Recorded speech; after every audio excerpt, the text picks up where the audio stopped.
Yo, what is up everybody, and today, this is episode 6, PC Flipping for Profit. So, yesterday, I picked this computer up off a Facebook Marketplace for $175, which includes a Ryzen 5 1600X, 8GB of DDR4 RAM, GTX 1060 3GB metal, and a 2TB hard drive, and it has a X370 motherboard from Asus, and it has a 750W power supply, and it's inside of this huge Vantex case. I'm gonna tell you guys the parts that I'm going to be putting on this.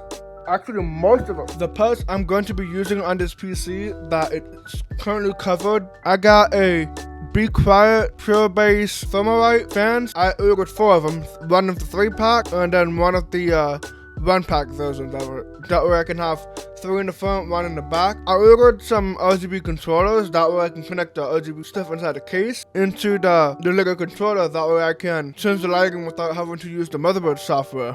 I also ordered some new RAM. It is a TimeTech Pinnacle RGB RAM. It's 32GB, an ID cooling 214 HD cooler in white, which is probably the first time that I got it successfully installed. Team Group MP33 SSD, like always, like I did on all my flips that had an NVMe SSD slot, and GTX 1070 off of Facebook Marketplace for $80. And I give you guys the price breakdown for my Google Sheets by the time I'm editing this video.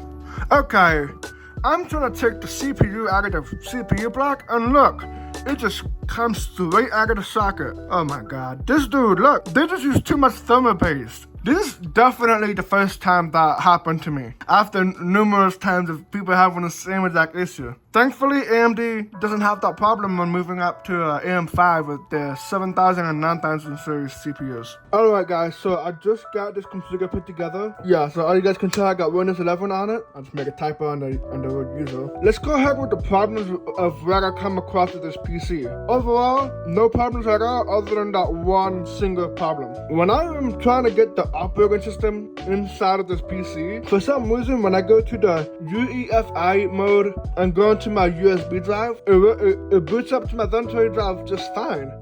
But once I go to the Windows boot up, the computer just restarts. So I tried putting the SSD in a different computer and put Windows in it, works fine. And then once I put it back in this computer, starts to do the same thing. So I was thinking, once I get to the flash drive without having to go to UEFI mode, I think they use some kind of legacy mode or CSM mode, it boots up just fine. So I don't know, it's probably the motherboard or something like that that doesn't like the UEFI mode and the BIOS. I mean, I could clear the CMOS, but I just don't want to. I just want to get this computer going, test it out, list them up on Facebook. Oh, by the way, it's 10:33, not 7:33. I'm in Florida, not New Mexico. Jeez, man. Anyway, so that's how the PC looks like. It looks pretty good. I got the RGB RAM, 1070, and a Ryzen 5 inside of it. I think this PC looks a lot better. And you might be wondering, why do I not have cable extensions on the motherboard and the CPU? Well, that's because I'm actually not buying any more cable extensions since I already have a couple of those 8-pin graphics card and a few of those CPU. And I got this beautiful white memory that I just put in this PC. I actually forgot about the second issue that I just realized. It's really not an issue or whatever that thing is.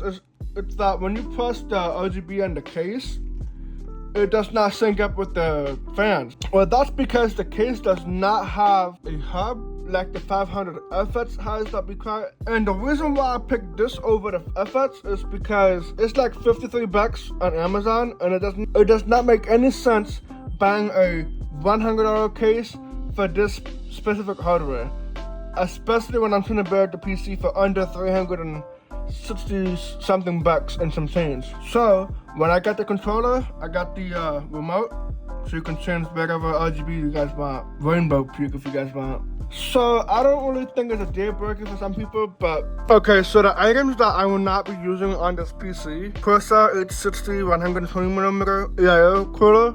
I sold it for $15, but I should get around $13 and something cents after the Java fee, and then the graphics card. I know it sounds like I sold for $50, but somebody offered me $43. I accepted it, and I got around $39 and something cents after the fees. And then I got a sale on this RAM. The same guy ordered the laptop RAM that I'm not including in this series for around $10, but I should get like $9.10 after the fees itself. But I do got two things sold locally. One is the computer case that you see in the previous video, and the hard drive for like $30 locally on Facebook Marketplace. And also, I'm not gonna do a video of me selling the computer on this video, mainly because I'm gonna be on vacation, so I'm not gonna tell you guys where I'm going due to privacy concerns, but I may tell you once I come back from vacation. I'm not gonna tell you guys the exact place I'm going to.